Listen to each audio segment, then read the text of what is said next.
द्रोण जैसा शिक्षक पसंद है, लेकिन संभूक जैसा शिक्षक पसंद नहीं था। संभूक इसलिए मारा गया क्योंकि संभूक ने दलितों को, पिछड़ों को, जिनके लिए आज उनकी बस्तियों में, झुग्गियों में जाकर गाना बजाया जा रहा है, तब इन्हीं दलित पिछड़ों को शिक्षित होने से रोका जाता था।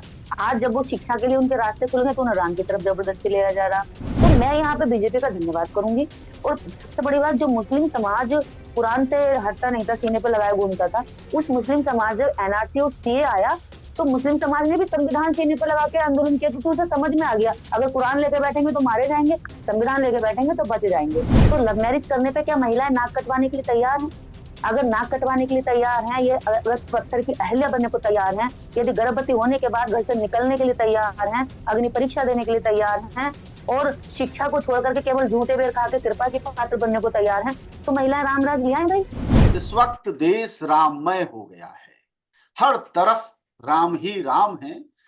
जहां जाइए वहां राम का माहौल है और देश को ऐसा लग रहा है कि चुनावी रणभेरी प्रधानमंत्री मोदी ने अपने तरीके से बजा दी है। तो जाहिर तौर पर मुद्दा भी सबसे बड़ा ये है, यानी राम के नाम पर ही 2024 लड़ा जाएगा। लेकिन यहां सवाल एक छोटा सा है, वो ये है कि देश की सबसे बड़ी आबादी जो दलितों, पिछड़ों और अल्पसंख्यकों की है, जो 80% के करीब मानी जाती है, उसकी भागीदारी इस राममय माहौल में कहाँ है? राम में कहाँ है? राम जन्मभूमि में कहाँ है? उस मंदिर परिसर में कहाँ है? इस बदलते हुए माहौल में कहाँ? इस सवाल को लिए चलते हैं हमारे साथ निर्देश सिंह। वह लगातार बहुजन समाज के मुद्दों पर, अंबेडकर के विचारों पर और लगातार महिलाओं के सशक्तिकरण पर काम करती है। हम उनसे जानेंगे कि आखिरकार उनके लोग कहाँ हैं इसमें। निर्देश, आपका स्वागत है। और देश आपसे जानना थैंक यू। चाहेगा कि आखिरकार आपके लोग, जबकि काफी ढोल मजारे के साथ दलित, पिछड़े सभी राम में लगे हुए हैं, सब राममय हो गए हैं, तो आप किसी बस्ती में चले जाइए, राम पर कोई सवाल किसी भी जाति को बर्दाश्त नहीं है, उसमें आपके लोगों की भागीदारी कहाँ है? देखिए, जो लोग राममय माहौल का समर्थन कर रहे हैं या उसको उस राममय माहौल में रमे हुए हैं, जो राम के, जिन्होंने राम से फायदा लिया, उनका तो बनता है कि वो करें, राममय माहौल को बनाए, उसमें रंगीनियां उनके लिए हो रही है, कलरफुल माहौल बन रहा है, बड़ी खुशी का माहौल है उनके लिए, हमें कोई दिक्कत नहीं है, खुश रहना सबका अधिकार है और धार्मिक स्वतंत्रता भी सबको है। लेकिन बात यहाँ पर केवल आस्था की नहीं है, बात यहाँ पर इस शब्द से जुड़ी हुई राजनीति की भी है। और सबसे बड़ी बात है कि इसमें बिजनेस भी जुड़ा हुआ है। जी। यहाँ अगर ये आस्था का ही मामला है तो आस्था के नाम पे जिन लोगों ने घर फूके, जो लोग अपने बच्चे अनाथ किए, जो लोग दंगों में शामिल हुए, जिन लोगों ने राम मंदिर बनाने में पूरा सहयोग किया, ट्रेनें भर के, बसें भर के, पैदल पैदल चल के भी आए, उन्हें क्या मिला? ठीक है। तो उन्हें मिल क्या रहा है इस पे भी देखिए। और मैं उन दलित पिछड़ों से कहना चाहती हूँ कि जो राम में का रंगे हुए हैं, राम में माहौल में, एक बार जरा वो संबूक का बद भी तो पढ़ लें कि संबूक का वध किसने किया था। कोई दूसरे गोला का आया हुआ एलियन नहीं था उसमें। अगर आप रामायण पढ़ेंगे तो उसमें राम ने संबूक का वध किया। और संबूक एक इनोसेंट शिक्षक था, जो प्रतिभाशाली शिक्षक था, जो पढ़ा रहा था। उन्हें द्रोण जैसा शिक्षक पसंद है, लेकिन संबूक जैसा शिक्षक पसंद नहीं था। संबूक इसलिए मारा गया क्योंकि संबूक ने दलितों को, पिछड़ों को, जिनके लिए आज उनकी बस्तियों में, झुग्गियों में जाकर गाना बजाया जा रहा है, तब इन्हीं दलित पिछड़ों को शिक्षित होने से रोका जाता था। आज जब वो शिक्षा के लिए उनके रास्ते खुल गए तो उन्हें राम की तरफ जबरदस्ती ले जाया जा रहा।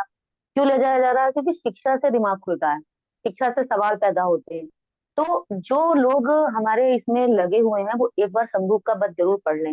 और जो महिलाएं इसमें लगी हुई है वो एक बार सती, जो अग्नि परीक्षा देनी पड़ी थी सीता को, वो सीता की अग्नि परीक्षा जरूर पढ़े। क्या वो महिलाएं अग्नि परीक्षा देने के लिए तैयार हैं? जो राम में या राम राज्य लाने के लिए हिम्मत कर रही हैं, ठीक है, राम राज्य लाइए, लेकिन आपको अग्नि परीक्षा देनी पड़ेगी। जितनी महिलाएं आज ऑफिसों में काम करती हैं, बाहर काम करती हैं, घरों से सुबह जाती हैं और शाम को आती हैं, क्या वो हर दिन शाम को अगर अग्नि परीक्षा देने के लिए तैयार हैं?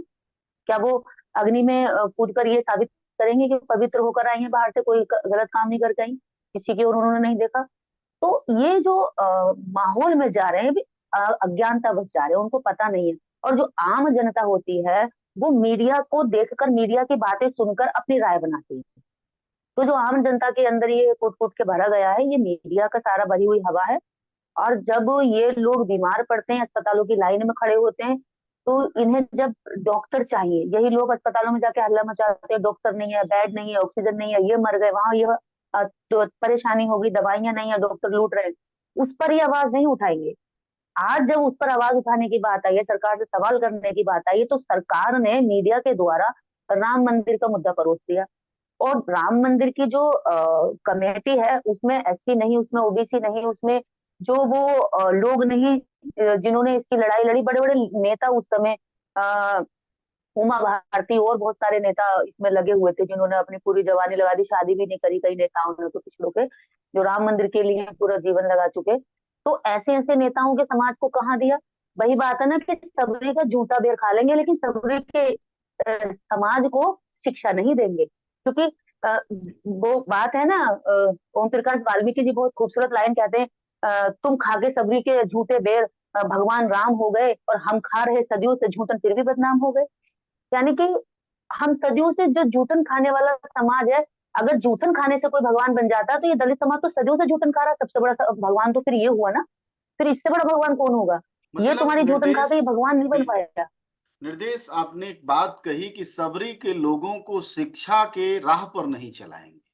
आपको लगता है कि बिल्कुल। एक बड़ी संख्या में दलित पिछड़े नेता आए, सेकुलर नेता आए, क्या उन्होंने सही काम अगर समय रहते, खासकर अंबेडकर, फुले, सावित्रीबाई या दूसरे शिक्षाविदों या गांधी या उनके मूल्यों को ढंग से स्थापित किया होता और ढंग से शिक्षित दीक्षित किया होता, तो देश इस मुकाम पर यहां नहीं खड़ा होता जब अंबेडकर का नारा लगाने वाले लोग इस समय जय श्री राम के नारे में, लोहिया की बात करने वाले लोग जय श्री राम के नारे में एकदम गुथ गए हैं और उनकी पार्टियां ढंग से जवाब नहीं दे पा पता है ऐसा क्यों है?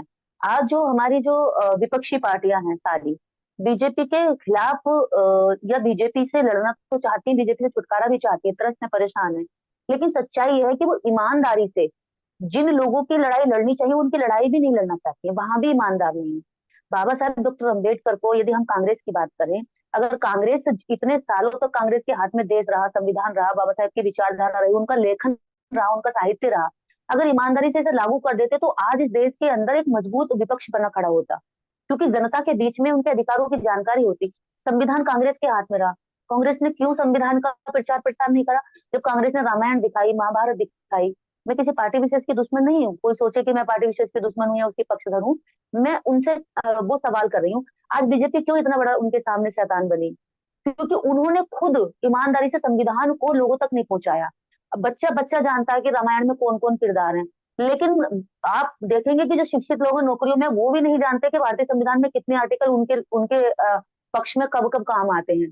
तो ये सारी चीजें जो है छुपा के रखी है। अगर कांग्रेस सही समय पे ये काम करती तो, और बाकी विपक्षों ने भी नहीं करी, सच बताऊं तो, जैसे और जो एससी ओबीसी के जो नेता हैं, उन्होंने खुद संविधान की बात नहीं करी। मैं यहाँ पे धन्यवाद करूंगी बीजेपी का।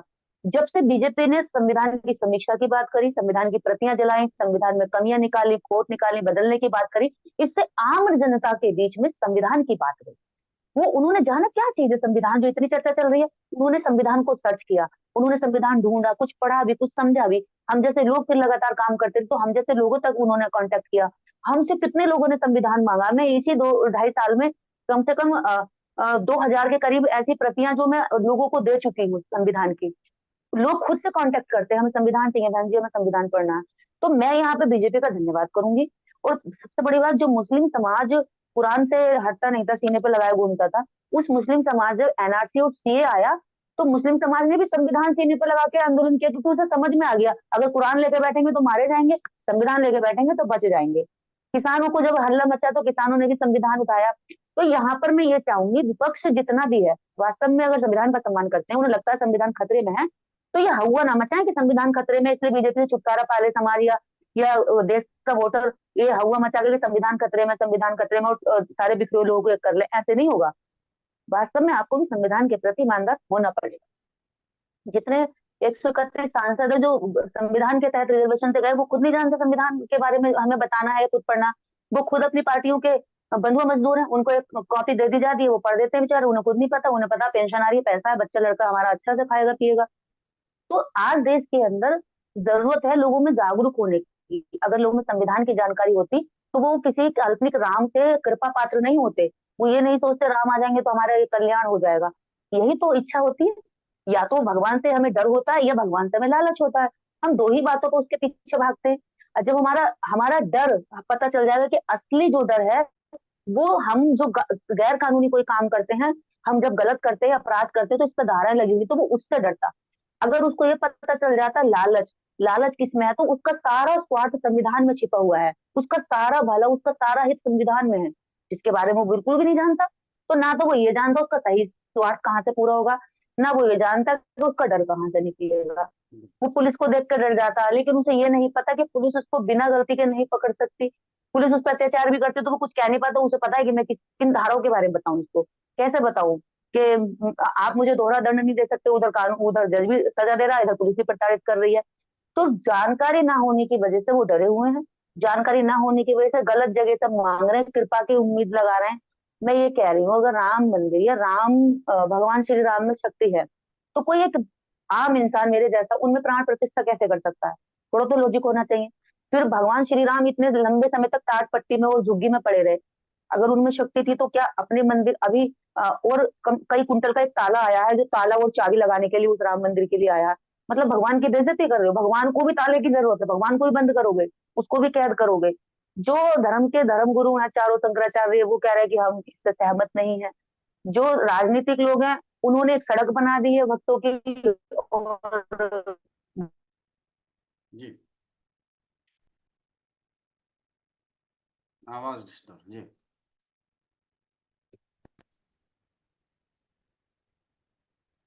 जो आम नागरिक है, जो आस्था रखना चाहता है, जो धर्म को मानता है, वास्तव में उसकी आस्था की अपनी कोई सड़क नहीं है। वास्तव में उसकी अपनी आस्था की कोई कोई मान्यता अपनी नहीं है। जो मान्यता मीडिया सेट कर देती है, जो मान्यता फिल्में सेट कर देती हैं, जो मान्यता हमारे नेता सेट कर देते हैं, उसी को मान्यता मानते हुए उस पर चल देते हैं।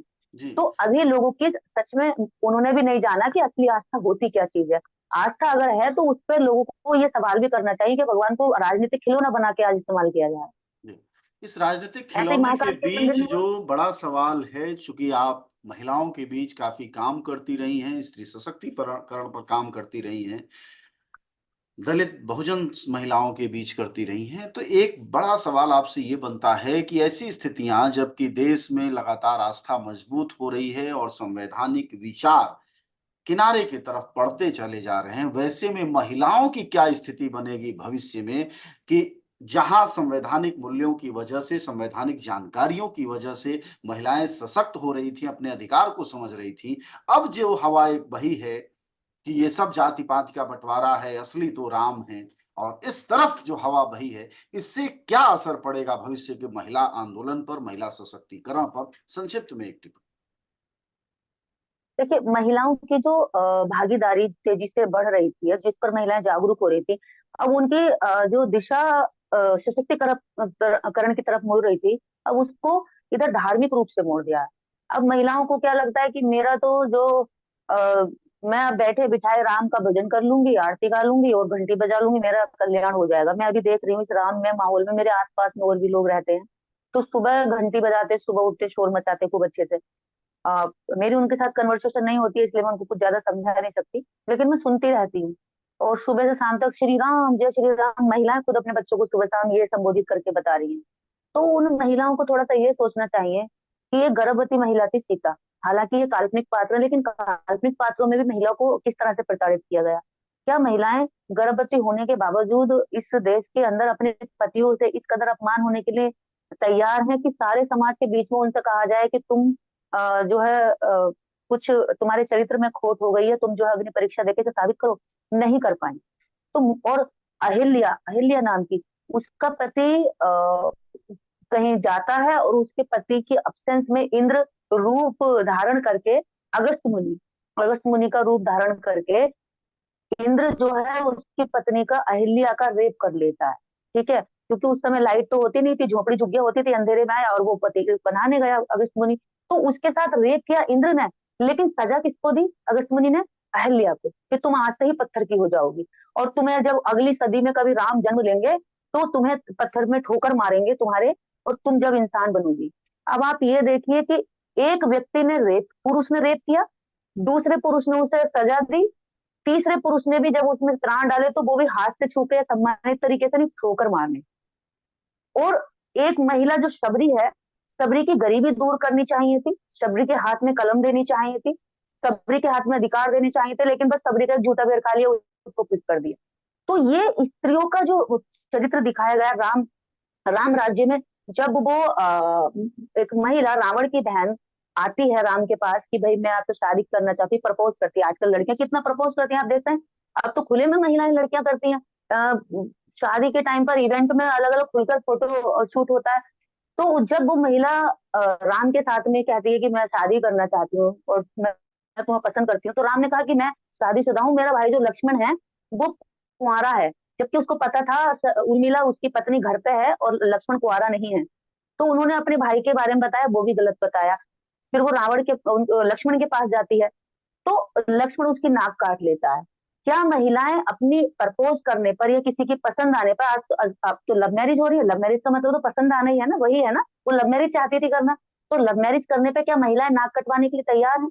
अगर नाक कटवाने के लिए तैयार हैं, ये अगर पत्थर की अहल्या बनने को तैयार हैं, यदि गर्भवती होने के बाद घर से निकलने के लिए तैयार हैं, अग्नि परीक्षा देने के लिए तैयार हैं, और शिक्षा को छोड़ करके केवल झूठे बेर खा के कृपा की पात्र बनने को तैयार हैं, तो महिलाएं रामराज ले आए भाई।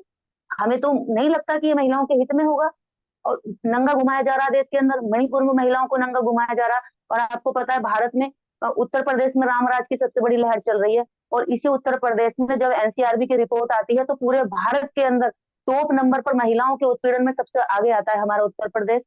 तो क्या महिलाएं समझ रही कि राम राज्य कितना अच्छा है? जब तुम्हें नग्न करके सड़क पर घुमाया जाता है, जब तुम्हें पीड़ित होने के बाद भी ये कहा जाता है अरे तू उस सड़क पे चली क्यों गई, जब तुम्हें पता था उस सड़क पर रेप हो जाएगा, तुम उस खेत में क्यों गई, तुम उस ऑफिस में क्यों गई, तुम उस आदमी के पास ही गई।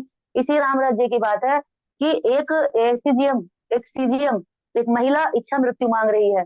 तो जहाँ शिक्षित महिलाएं जो इच्छा मृत्यु मांगने के लिए मजबूर है, वो राम राज्य की कल्पना सोचिए ना। जब मुझे तो नहीं लगता कि महिलाएं, जागरूक महिला कोई भी रामराज चाहेगी।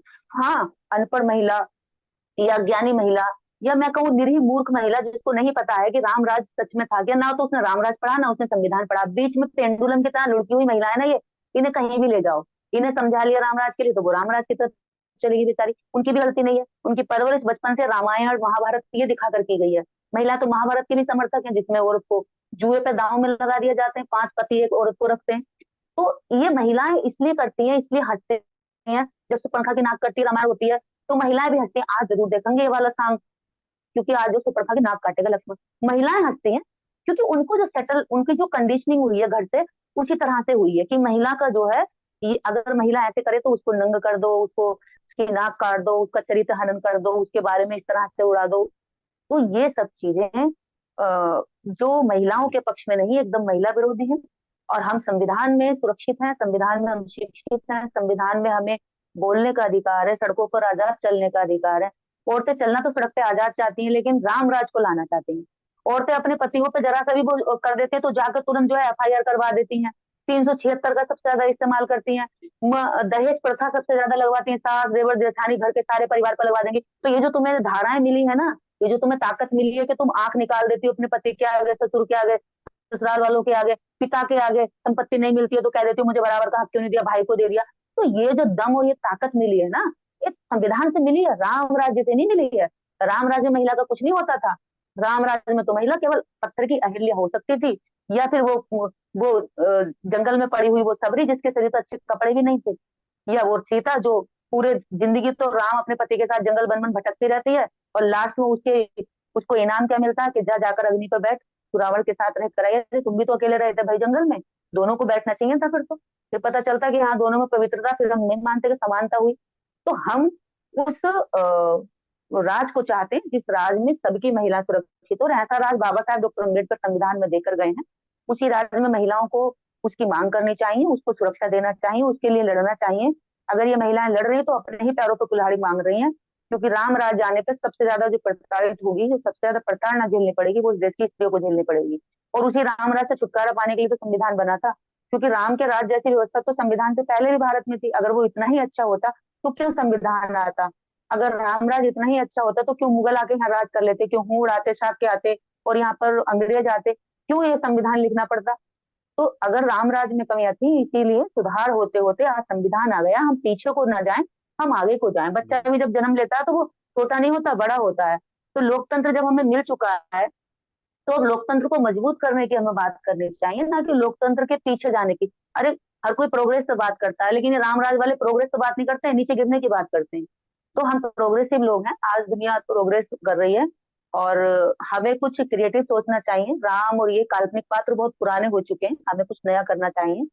मुझे तो लगता है कि इस देश की स्त्रियों को मांग करनी चाहिए कि जो रिजर्वेशन महिलाओं को दिया गया है, जो एससी ओबीसी की महिलाएं आज रामराज के लिए लड़ रही हैं, वो एससी ओबीसी की महिलाएं, जब महिला रिजर्वेशन की बात आई थी तो मुंह चुप था उनका, उनके दो शब्द नहीं निकले, क्योंकि उन्हें पता नहीं था कि रिजर्वेशन उनका कितना बड़ा नुकसान हो रहा है, उनका हक जा रहा है। अगर वो लीडर बनेंगी तो वो संसद में दहाड़ेंगी, वो विधानसभाओं में दहाड़ेंगी, उनको बोलने का अवसर मिलेगा, उनकी बातों पे कानून बनेंगे। वो इस देश के अंदर जब लोकसभा में एमपी की सीट, वो लिस्ट निकाली जाएगी तो उनका नाम भी वहां मेंशन होगा। उनके जीवन में कितने बड़े बड़े परिवर्तन आ सकते हैं, वो विश्व स्तर पर घूम सकती हैं, जा सकती हैं, और उनके अंदर अगर क्षमता है तो वो पूरे देश का भी नेतृत्व कर सकती हैं। तो ये सब चीजें महिलाओं को पता नहीं है कि उनके पास ताकत कितनी है। उनको बस ये बताया गया है कि भाई तुम जो है इधर रहो, तो वो उसी लाइन पे चल रही हैं। अभी महिलाओं की अपनी कोई लाइन नहीं है इस देश में। जागरूक अगर महिलाएं, अगर आप मानोगे तो इस देश में आप उंगलियों पर गिन सकते हो वही महिलाएं हैं जो वास्तव में महिला लड़ाई लड़ रही हैं, महिलाओं के बारे में बात करती हैं, या वास्तव में उनको उस लाइन पर ले जाना चाहती जहां तो उनका भविष्य सुरक्षित होगा। मैं ये मानती हूँ मनु मनु सिस्टम में जो रहने वाली महिलाएं, जो उनका दिमाग उस सोच पे चलता है मनुस्मृति के आधार पर, वो महिलाएं जातिवाद के लिए तो लड़ सकती हैं, रिजर्वेशन खत्म हो, वो महिलाएं एससी एसटी एक्ट खत्म हो, इसके लिए लड़ सकती हैं। लेकिन वो महिलाएं कभी भी उस राम राज्य का विरोध नहीं कर सकती जिसमें महिला को पत्थर की अहल्या बनना पड़ेगा। यही उनकी कमजोरी है और यही उनके विचारों में अभी ना समझिए कि वो पढ़ती नहीं, अगर पढ़ भी लेती तो कहीं ना कहीं जाति के लालच रहता है जिस वजह से वो कुछ बोल नहीं पाती। जी बिल्कुल, शुक्रिया आपका बातचीत के लिए। हमारे साथ बातचीत कर रही थी निर्देश सिंह। वह महिला मामलों की जानकार भी हैं और लगातार संघर्षों में शामिल रही हैं। बहुत साफ कहा कि दलित, पिछड़े, महिला और अल्पसंख्यक, इन सबको अगर किसी ने कुछ दिया है तो वह संविधान ने दिया है। और एक सवाल भी रखा कि अगर यह संविधान नहीं होता तो जाहिर तौर पर यह महिलाएं जो ताकतपूर्वक, या दलित दमित समाज या कमजोर लोग जो ताकतपूर्वक थानों में, कचहरियों में, सड़कों पर संघर्षों के दौरान जो ताकतपूर्वक खड़े हो पाते हैं, वह किसी राम राज्य ने नहीं दिया है, बल्कि संविधान के राज ने दिया है। और अगर वह कमजोर होगा, आस्था सबका विषय है, सबके लिए जरूरी है, सभी धार्मिक रूप से स्वतंत्र हैं। लेकिन अगर धर्म राज्य में जगह संविधान की बनाने लगेगा तो जाहिर तौर पर चिंता का भी विषय है और लोकतंत्र की जड़ों में मट्ठा डालने का भी सवाल है। शुक्रिया आपका बातचीत के लिए, धन्यवाद। शुक्रिया।